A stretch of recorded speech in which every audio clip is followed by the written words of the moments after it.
Assalamualaikum warahmatullahi wabarakatuh.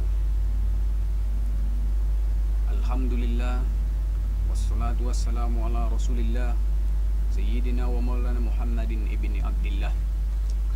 Asyhadu an la ilaha illallah wa anna Muhammadan abduhu wa rasuluh, la nabiyya ba'dah.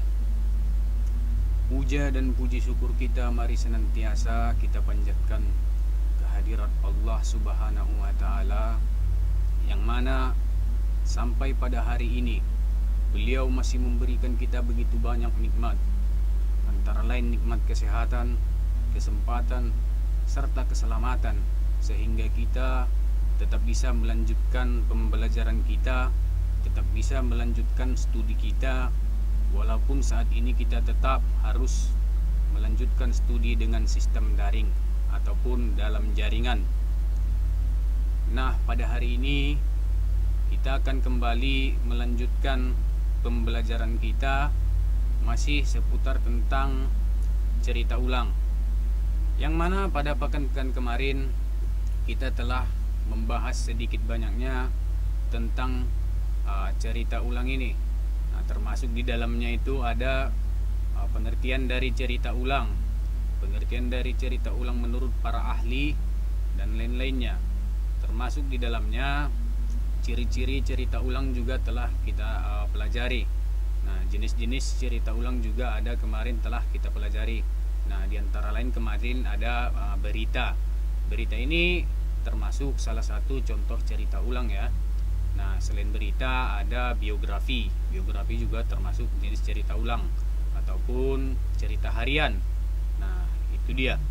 Nah, pada hari ini kita akan kembali melanjutkan masih seputar tentang cerita ulang, yang mana ini merupakan pembahasan kita yang terakhir di materi tentang cerita ulang. Nah, kita perhatikan ke slide.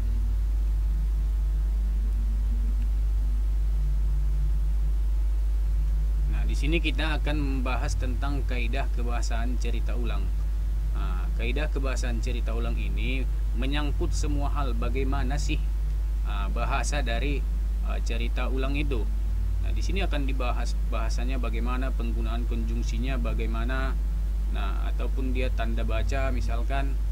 Nah, di unsur kebahasaan ini nanti akan dibahas tentang bahasanya tersebut, ataukah menggunakan majas misalnya. Nah, kaidah kebahasaan teks cerita ulang ini, yang pertama di sini dia menggunakan konjungsi subordinatif dan verba tingkah laku. Nah, kita lihat penjelasannya.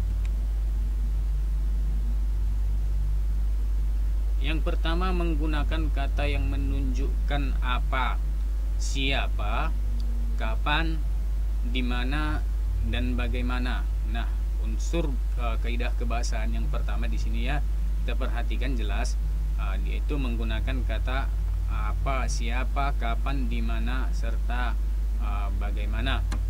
Nah, ini kita perhatikan. Yang kedua, nah, yang kedua di sini cerita ulang itu kaidah kebahasaannya memiliki keterangan waktu lampau. Nah, namanya juga cerita ulang, otomatis ini sudah kita ketahui cerita pada masa lampau yang ingin diceritakan kembali. Nah, tujuannya ya agar kita nanti bisa mencari ataupun menemukan hal baik yang untuk kita tiru, ataupun referensi yang perlu kita tiru pada cerita ulang. Nah, yang pertama di sini misalnya pernah. Nah, pada kalimat contohnya, pernah suatu ketika saya dan kawan-kawan. Nah, itu misalnya pada kalimat ya, pernah suatu ketika saya dan kawan-kawan. Berarti di sini menceritakan cerita ulang kegiatan kita pada waktu tertentu. Kemudian ada yang kedua, kata sering. Nah, misalkan kami sering bermain-main di tepi sungai dan memancing. Nah, ini juga kata sering banyak kita temukan di kaidah kebahasaan teks cerita ulang ini, karena kata sering itu menyatakan kebiasaan. Nah, otomatis kita menceritakan sebuah kebiasaan di sini. Nah, kemudian kita lanjutkan, ada kata biasanya. Nah, ini juga termasuk unsur kebahasaan dari kaidah kebahasaan dari teks cerita ulang ini. Nah, kami pada contoh kalimat ya, kami biasanya bermain-main di tepi sungai. Nah, ini juga pada kalimat. Nah, kemudian ada pagi-pagi. Nah, misalkan pada kalimat itu pagi-pagi sekali kami sudah berangkat dari Siantar, misalkan seperti itu. Nah, ini kan jelas cerita ulang. Kenapa? Karena ini kalimat tadi menyatakan bahwasanya kita sudah melakukan kegiatan itu, telah pergi ke Siantar misalkan, kemudian kita menceritakan secara ulang kembali.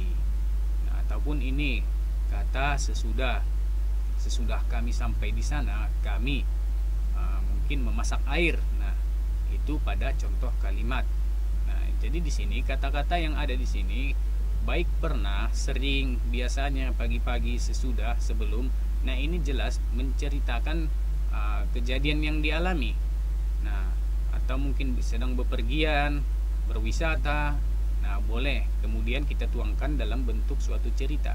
Nah, cerita itu kita ceritakan kembali pada masa-masa yang akan datang. Nah, setelah kita dibacakan itu cerita pada masa yang akan datang, otomatis itu menjadi cerita ulang. Di sana boleh kita mengambil hal-hal baik apa saja yang telah kita lakukan dalam misalkan perjalanan tersebut. Nah, inilah kata-kata yang di bawah ini termasuk sering digunakan pada teks cerita ulang. Nah, kita lanjutkan. Nah, ini tadi masih terhubung dengan ini pada poin pertama yang menunjukkan apa, siapa, kapan, di mana, dan bagaimana. Nah, ini biasanya kata-kata ini terdapat pada suatu teks berita. Nah, itu dia. Nah, misalkan ini ada kata what, yaitu what ya, artinya apa? Apa yang terjadi pada berita tersebut. Nah, misalkan terjadi sebuah kebakaran, maka kita bisa tuliskan jawaban, yaitu tentang kebakaran. Apa yang terjadi pada peristiwa tersebut? Terjadi suatu kebakaran. Nah, kemudian ada why, kenapa kebakaran itu bisa terjadi. Nah, misalkan pada kata kenapa itu kita akan mencari alasan, sebabnya apa sehingga kebakaran itu bisa terjadi. Nah, seperti kita ketahui biasanya kebakaran itu terjadi karena arus listrik atau kompor meledak misalkan, atau tabung gas juga meledak. Itu seringkali suatu alasan sehingga terjadi suatu kebakaran. Nah, yang ketiga ada where. Where itu di mana? Di manakah terjadi kebakaran itu? Nah, ini alamatnya jelas di jalan apa dia, di RT mana, di kecamatan mana. Nah, itu dibahas di bagian where, di manakah terjadi kebakaran itu. Nah, kemudian ada who. Nah, siapa? Mungkin siapa saja yang jadi korban pada kebakaran tersebut. Itu bisa saja sebagai contoh. Kemudian when, mengapa kebakaran, kapan kebakaran itu terjadi. Nah, ini waktunya ya, pada jam berapakah kebakaran itu terjadi, atau pada bulan berapakah kebakaran itu terjadi, atau tahun berapakah kebakaran itu terjadi. Ini semua tentang waktu kita bahas di when.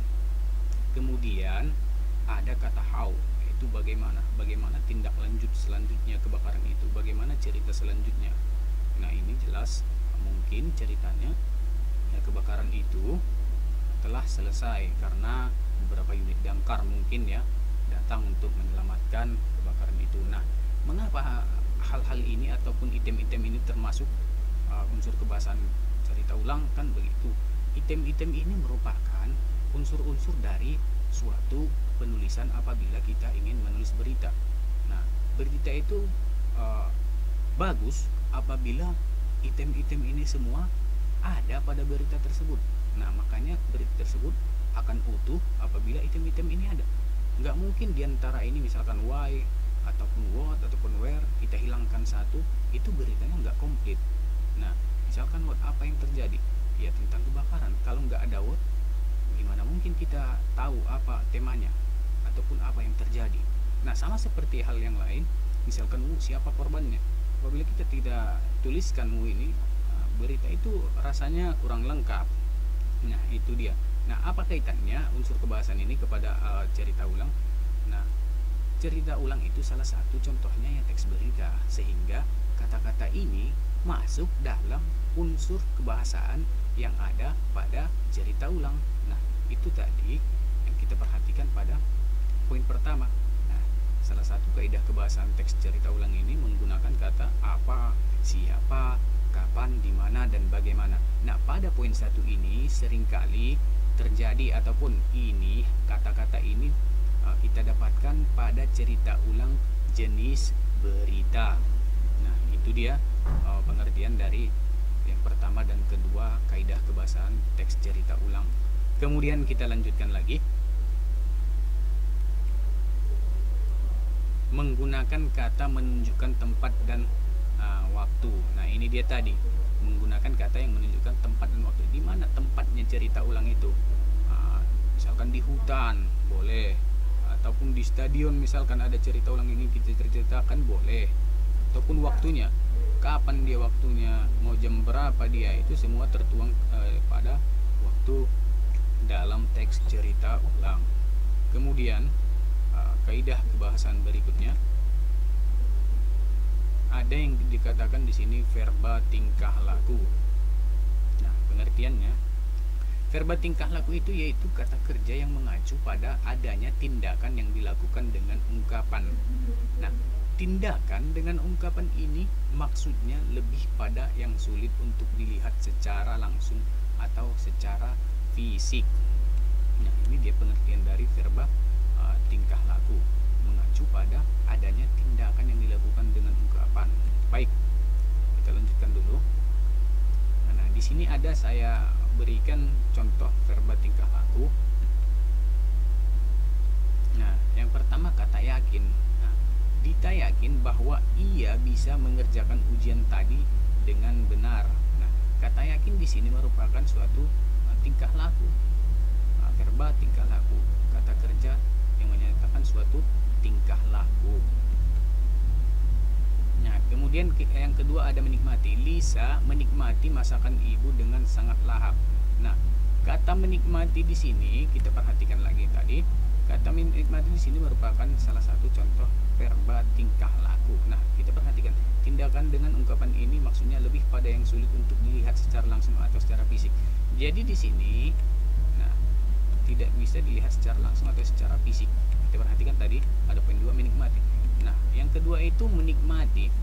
Di sini kan secara otomatis kita tidak bisa memandang menikmati itu. Nah, jadi di sini makanya dikatakan verba tingkah laku.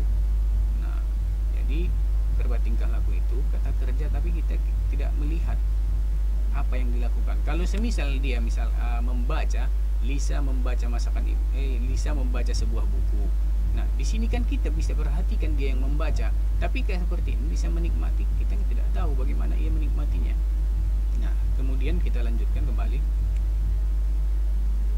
Merasa. Lili merasa bahwa dirinya telah berusaha dengan keras untuk membantu meringankan beban kedua orang tuanya. Nah, kata merasa juga termasuk bagian dari verba tingkah laku. Merasa di sini kan kita tidak bisa melihatnya. Nah, dia merasa hebat. Kata merasa itu kita tidak bisa memperhatikannya. Kita tidak bisa melihatnya secara langsung. Nah, inilah pengertian dari verba tingkah laku itu. Verba ya kata kerja yang kita tidak bisa ataupun sulit untuk melihatnya secara langsung. Nah, kemudian memahami. Kata memahami juga. Lira sangat memahami tentang kondisi kakak kelasnya. Nah, memahami di sini jelas kata kerja. Akan tetapi memahami itu kita tidak bisa langsung perhatikan dengan mata kepala kita. Nah, itu dia kan salah satu contoh dari verba tingkah laku. Nah, ini 4 contoh ini merupakan bagian dari unsur kebahasaan dari cerita ulang tersebut. Nah, ini bisa kita perhatikan ataupun kita amati baik-baik, yaitu ada kata yakin, menikmati, merasa, dan memahami. Kemudian kita akan mengonversi teks cerita ulang. Nah, kita perhatikan proses yang dilakukan dalam mengonversi teks cerita ulang ialah sebagai berikut. Ini kita perhatikan. Nah, yang pertama kita ini mengonversi, maksudnya kita mengubah ya. Nah, kita ingin mengubah teks cerita ulang itu mungkin dalam bentuk yang lain.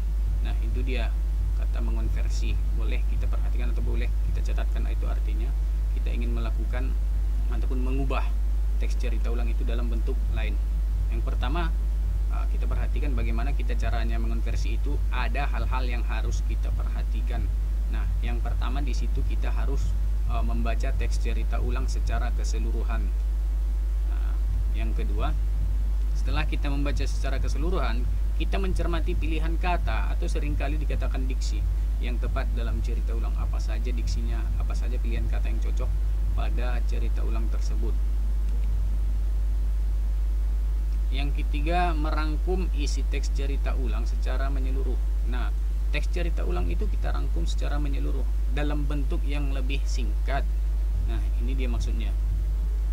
Kemudian pada poin 4, menentukan jenis teks apa yang digunakan sebagai konversi. Mau jadi apa teksnya kita buat. Nah, ini dia, mungkin dalam bentuk teks lain. Nah, cerita ulang kita buat dalam bentuk cerpen misalkan. Nah, bisa. Kemudian cerita ulang dalam bentuk lain apa lagi? Dalam misalkan dibuat dalam bentuk teks argumentasi atau apa yang lain. Nah, di situ dia. Kita tentukan dulu jenisnya, mau teks apa yang kita buat. Nah, yang kelima di sini menulis ulang teks cerita ulang dalam bentuk lain. Nah, setelah kita memperhatikan 1, 2, 3, 4 poin-poin tersebut, nah sekarang kita baru menuliskan teks cerita ulang dalam bentuk lain. Nah, inilah dia maksudnya mengonversi itu, mengubah ya. Kita akan mengubah teks cerita ulang dalam bentuk lain. Nah, ada 5 poin di sini yang harus kita perhatikan untuk kita bisa mengonversi teks cerita ulang tersebut. Nah, ini bisa kita perhatikan baik-baik. Yang keenam di sini, kita merevisi bentuk teks baru jika memungkinkan ada kesalahan. Nah, di sini kita revisi teks baru jika memungkinkan ada kesalahan. Jika ada kesalahan, maka kita harus merevisi. Mungkin setelah kita melakukan teks dalam bentuk lain, menulis dalam teks bentuk lain, nah misalkan ada yang perlu direvisi, ya harus kita revisi. Ada kesalahan mungkin, ya kita revisi. Nah, inilah dia beberapa poin cara mengonversi ke cerita ulang ya. Nah, itu dia. Pada kesempatan ini kita telah membahas 2 materi, submateri ya. Yang pertama itu ada kaidah kebahasaan tentang cerita ulang. Nah, yang kedua di sini ada kita mengonversi teks cerita ulang. Nah, semoga ini bisa kita pahami. Bila mana ada kesalahan ataupun yang masih kurang jelas yang dibaca oleh ataupun ditonton oleh anak-anak kami, boleh berikan komentar di channel YouTube kita nantinya, yaitu OSIS SMK Swasta Teruna Padang Sidimpuan.